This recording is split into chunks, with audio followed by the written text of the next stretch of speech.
Que a graça do Senhor esteja com todos. Este é o momento mais importante do culto, porém o de mais responsabilidade. E todos nós que estamos aqui, às vezes, temos vontade de correr desta responsabilidade. Vocês estão com calor? Eu tô, já comecei a suar. Mas brincadeiras à parte, que a graça do Senhor esteja conosco, nos iluminando nesta hora, escondendo este servo pecador atrás da cruz de Cristo, e que tudo que viermos aprender nesta noite, que seja pelo próprio Senhor em nossas vidas. Convido os amados irmãos que abram suas Bíblias na carta de Paulo aos Tessalonicenses, a primeira carta, capítulo 4, dos versículos 1 ao 18.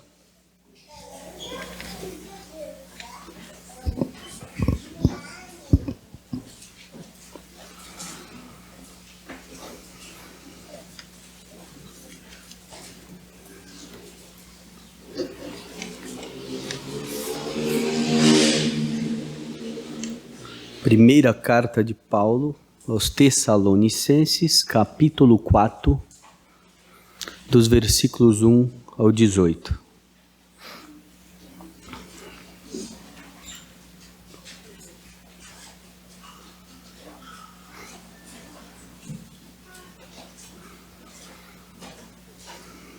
Finalmente, irmãos, nós vos rogamos e exortamos no Senhor Jesus, que como de nós recebestes quanto à maneira porque deveis viver e agradar a Deus, e efetivamente estáis fazendo, continueis progredindo cada vez mais, porque estáis inteirados de quantas instruções vos demos da parte do Senhor Jesus.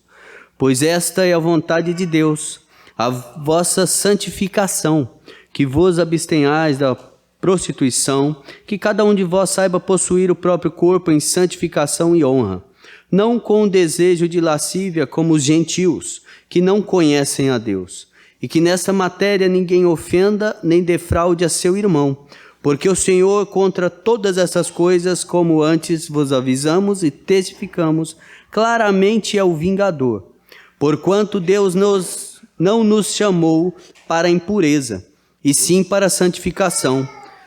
Dessarte que rejeita estas coisas, não rejeita o homem, e sim a Deus, que também vos dá o seu Espírito Santo. No tocante ao amor fraternal, não há necessidade de que eu vos escreva, porquanto vós mesmos estáis por Deus instruídos, que deveis amar-vos uns aos outros, e na verdade estáis praticando isso, mesmo para com todos os irmãos em toda a Macedônia.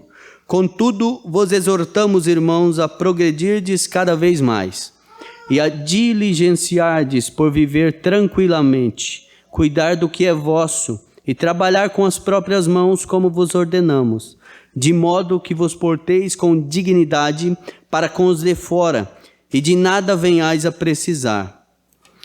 Não queremos, porém, irmãos, que sejais ignorantes com respeito aos que dormem, para não vos entristecerdes como os demais, que não têm esperança. Pois se cremos que Jesus morreu e ressuscitou, assim também Deus, mediante Jesus, trará em sua companhia os que dormem.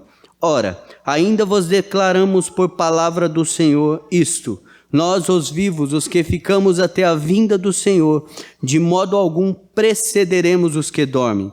Porquanto o Senhor mesmo, dada a sua palavra de ordem, ouvida a voz do arcanjo e ressoada a trombeta de Deus, descerá dos céus, e os mortos em Cristo ressuscitarão primeiro. Depois nós, os vivos, os que ficarmos, seremos arrebatados juntamente com eles, entre nuvens, para o encontro do Senhor nos ares, e assim estaremos para sempre com o Senhor. Consolai-vos, pois, uns aos outros com estas palavras. Amém. Oremos mais uma vez. Exaltado seja o teu santo nome, ó Pai, porque a tua palavra é viva e eficaz, e nos consola e nos dá esperança por meio de Cristo Jesus. Que neste momento o Senhor esteja nos iluminando, ó Pai, e tudo o que viermos falar nesta hora venha de encontro aos nossos corações, nos ensinando, nos exortando, nos mostrando o caminho a seguir e que possamos ser encontrados como mordomos fiéis naquele grande dia, ao qual os mortos ressuscitarão. Aqueles que estarão aqui serão transformados pela tua palavra e juntos estaremos nas nuvens com poder e glória, julgando aqueles que não creram em ti.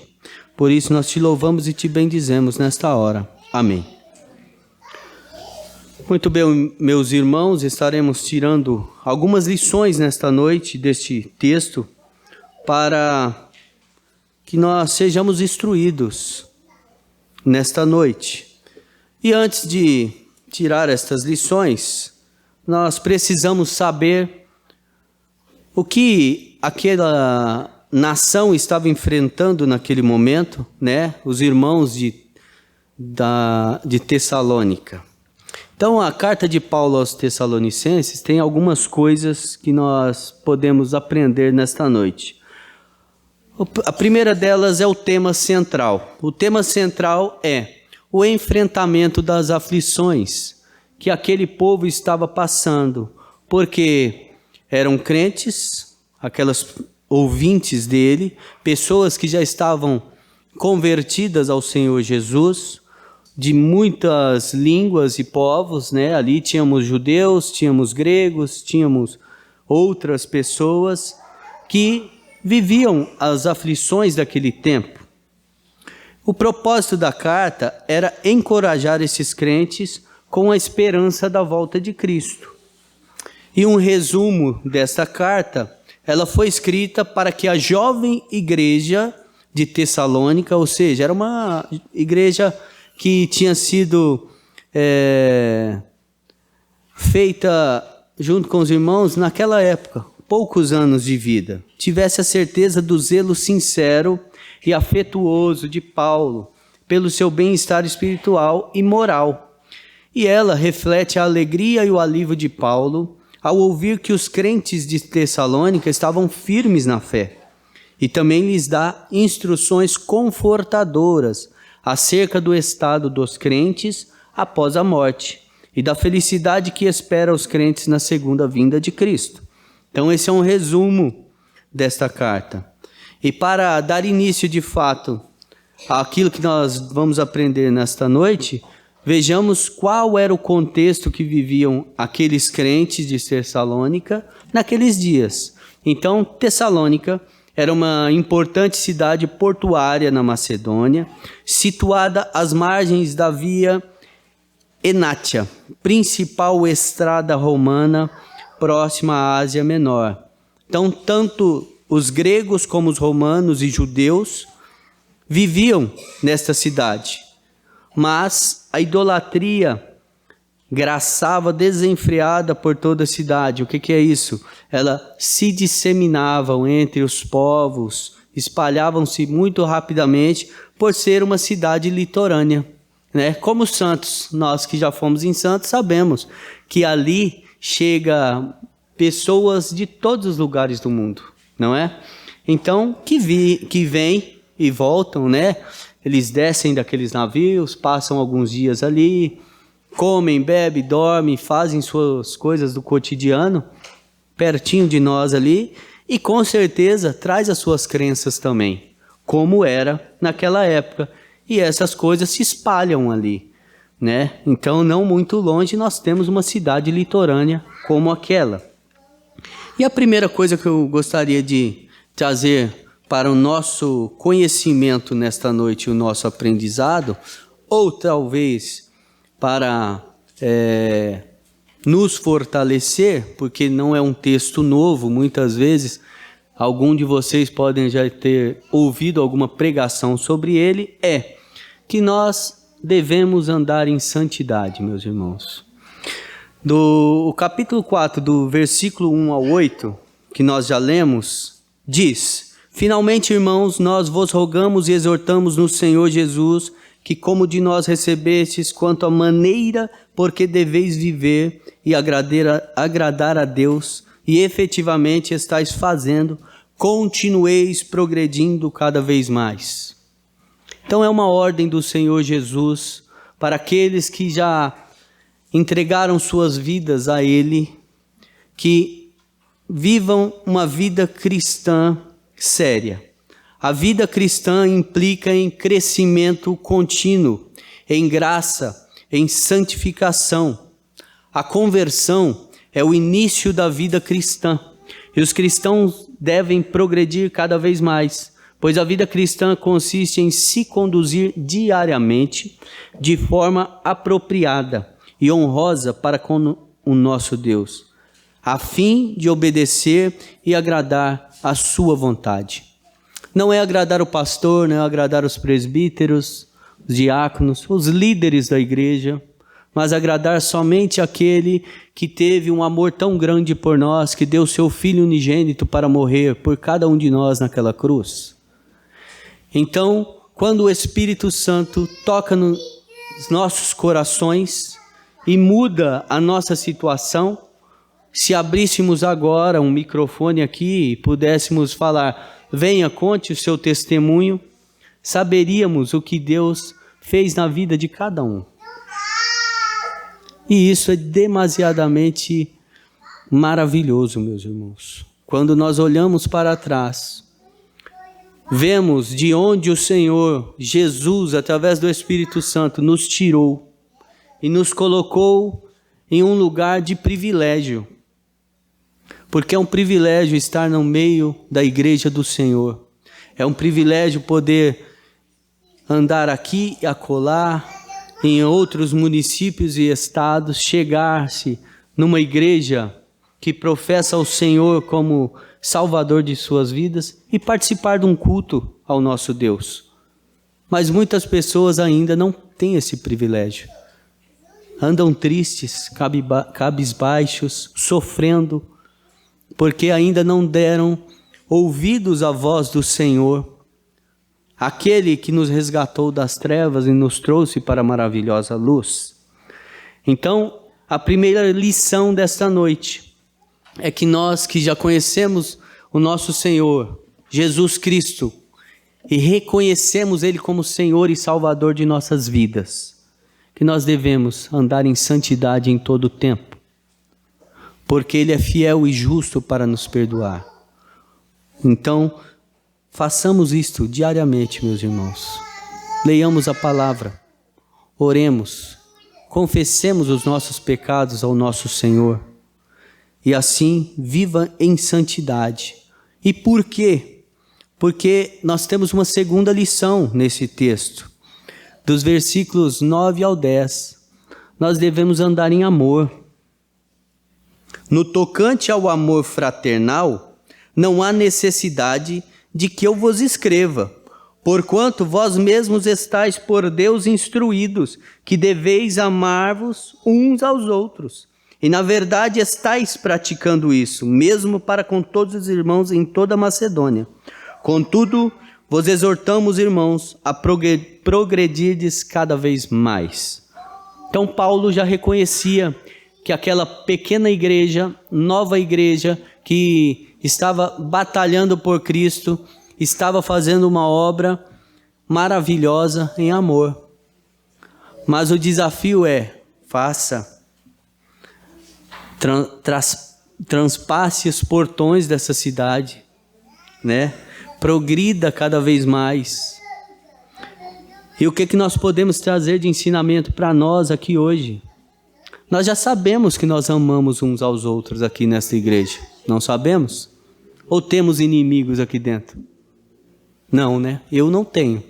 Eu os amo. Mas cabe a nós, a igreja do IP, nos fortalecermos cada vez mais no amor fraternal, para honrar o nome do Senhor, trabalhar mutuamente, juntamente em um só propósito, que é propagar o Evangelho neste bairro, para que através de nossas vidas, da Igreja Presbiteriana do Jardim IP, o nome do Senhor seja glorificado e pessoas que ainda não ouviram a voz do Senhor possam ouvir através de nossas vidas. E nós só conseguiremos isto se estivermos tratando o nosso próximo com amor, um amor que é aquele que nós devemos amar ao próximo como a nós mesmos. Amemos uns aos outros com a verdade de Cristo em nossas vidas. Se temos pendências com algum irmão, a palavra já nos orienta, né? Quando vamos deixar a nossa oferta, deixe a sua oferta, trate com seu irmão, venha e faça a sua oferta ao Senhor. É agradável a Deus. Ele já tem nos abençoado grandemente, porque o amor fraternal não conhece fronteiras. E não podemos jamais esquecer que esse amor deve incluir a todos, pois quem rejeita um companheiro cristão, rejeita a Deus, pois o Espírito Santo foi dado aos crentes para que eles convivam em mútuo amor fraternal. Não podemos viver sozinho na igreja, meus irmãos. Não podemos viver em pequenos grupos dentro da igreja. Pedro não está aqui, né? Nós podemos fazer pequenos grupos, sim, o PG. Mas para que no domingo estejamos todos aqui, mostrando as maravilhas que Deus tem feito nos nossos pequenos grupos, aqui, juntamente com a congregação. Não deixei de congregar como é costume de alguns, meus irmãos. Porque é aqui que nós devemos glorificar ao nosso Deus. Que Deus nos abençoe nisto. Terceiro ponto desta noite. Devemos andar honestamente. O crente que não anda honestamente nos seus deveres diários, ele está desonrando o nome do Senhor Jesus Cristo. E esse nome é poderoso. Jesus Cristo, ele é maravilhoso. Ele se entregou por nós naquela cruz. E nada que façamos poderia nos dar a salvação. Somente o sangue de um inocente teria que ser derramado por nós.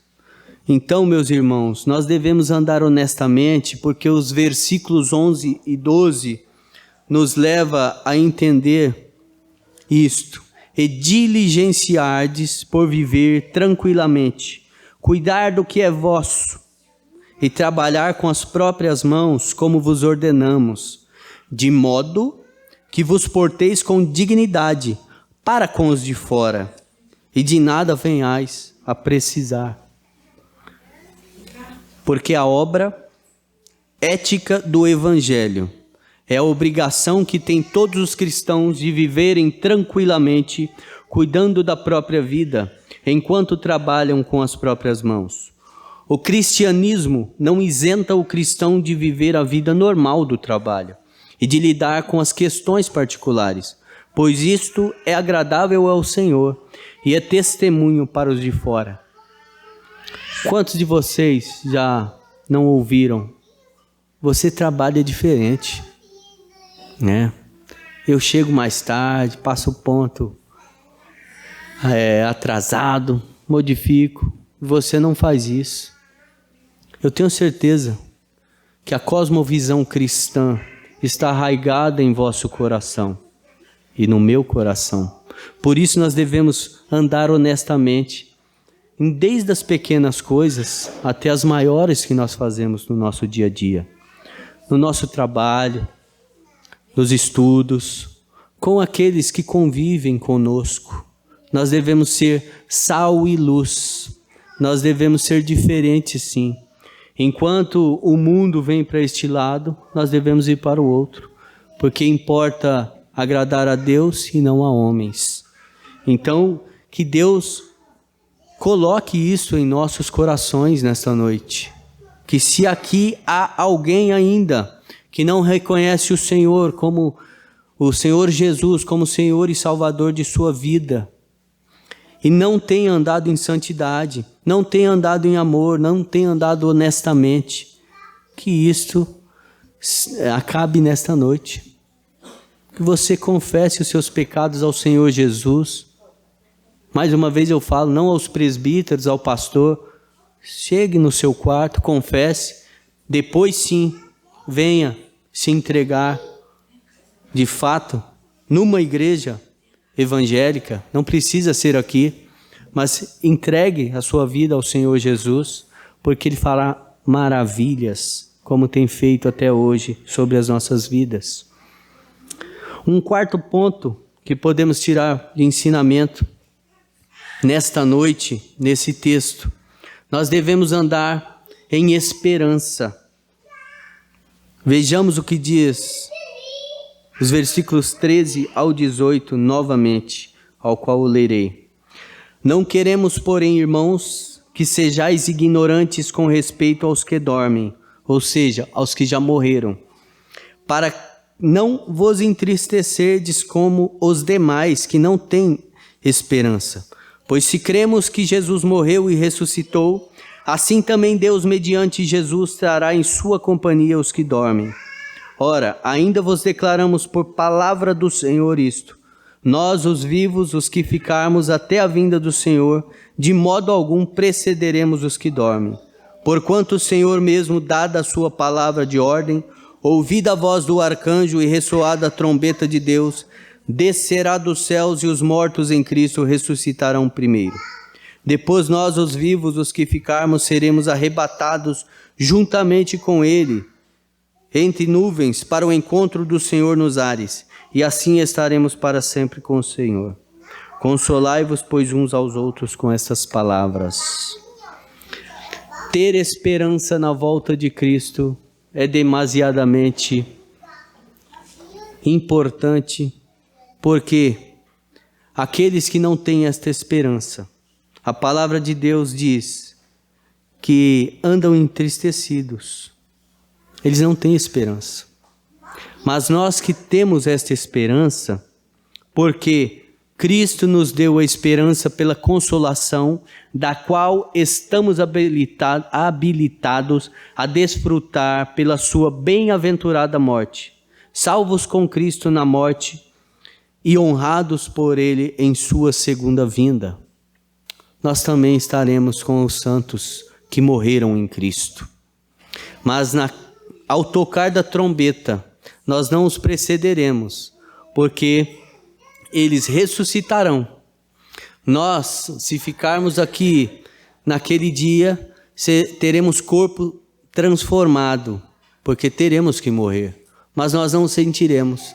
Será tão rápido e tão lindo, magnífico, que num piscar de olhos já estaremos com eles nas nuvens. É maravilhoso, meus irmãos, ter a esperança que Cristo voltará para buscar a igreja, e nós fazemos parte desta igreja. Devemos confiar nisso, meus irmãos. Devemos glorificar o nome do Senhor, porque sem esta esperança nós seríamos tolos. Porque faríamos, trabalharíamos, não temos esperança, qualquer coisa, estamos tristes. Mas quando nós temos a esperança da volta de Cristo, e lembramos, sim, daqueles que já morreram, tantos irmãos, né? Que às vezes nós lembramos, sentimos saudades, né? Nossa, esses dias a Dona Eliette estava aqui, o outro que morreu ali, minha mãe, o Miqueias tocava, tal. Mas ficamos tristes? Sim, mas esperançosos, porque estaremos com eles naquele dia. Então aqueles que têm a esperança da volta de Cristo, eles não ficarão em sofrimento aqui, porque eles já sabem aonde estão os nossos irmãos. Estão esperando a volta de Cristo, estão descansando, certo? E nós estaremos os encontrando naquele dia. Meus irmãos, a palavra de Deus, ela é viva, ela é eficaz, ela nos traz grandes ensinamentos, e quando nós colocamos em prática no nosso dia a dia, nós, mesmo em meio a aflições, às lutas diárias, nós vivemos mais leves, porque nós sabemos em quem temos crido. E quem nós temos crido? Em Jesus Cristo. Foi Ele quem nos salvou naquela cruz. Mas ainda, para finalizar esta palavra nesta noite,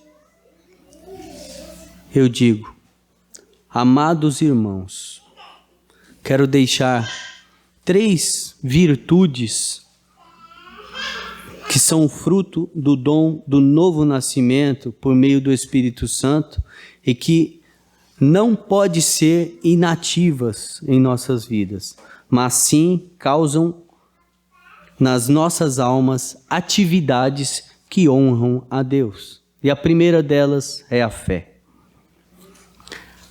A segunda é o amor. A terceira é a esperança. E o que isso tem a ver? A fé resulta em operosidade. A fé sem obras é morta, mas a obra sem fé também é morta. Então essas duas coisas têm que andar juntas. Nós devemos buscar cada dia mais fortalecer a nossa fé, porque esta fé é dom de Deus. Efésios 2:8 diz: porque pela graça sois salvos mediante a fé. Isso não vem de vós, é dom de Deus, não de obras para que ninguém se glorie. A fé é um dom precioso que Deus nos dá por meio de Jesus Cristo. É um presente. Então que nós venhamos buscar cada dia mais fortalecer a nossa fé juntamente com a operosidade. O que é isso, meu irmão? Nós devemos trabalhar com afinco, trabalhar com amor, trabalhar para o nosso Senhor, porque é Ele que merece toda a honra e todo o nosso louvor. A segunda coisa que eu falei, o amor. O amor, ele traz abnegação. Então nós devemos ser abnegados. Nós devemos amar ao nosso próximo, como eu já disse, como a nós mesmos.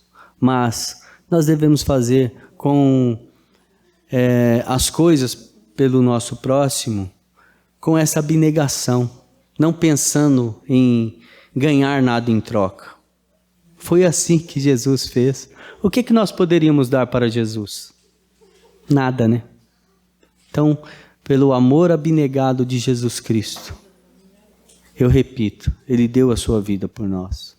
E assim nós devemos fazer igual para aqueles que estão próximos de nós. Nós devemos fazer com alegria, sem desprendimento. Devemos fazer para buscar a nossa santidade, buscar fazer aquilo que agrada a Deus sempre. E por fim, nós devemos ter a esperança. E esta esperança, ela nos traz a firmeza que nós devemos ter em crer somente na Escritura, na palavra do Senhor, porque é ela que nos traz essa firmeza. Então que esta tríade de dons sobressaia sobre nossas vidas nesta noite e que possamos estar junto com os nossos irmãos na volta de Cristo. Amém.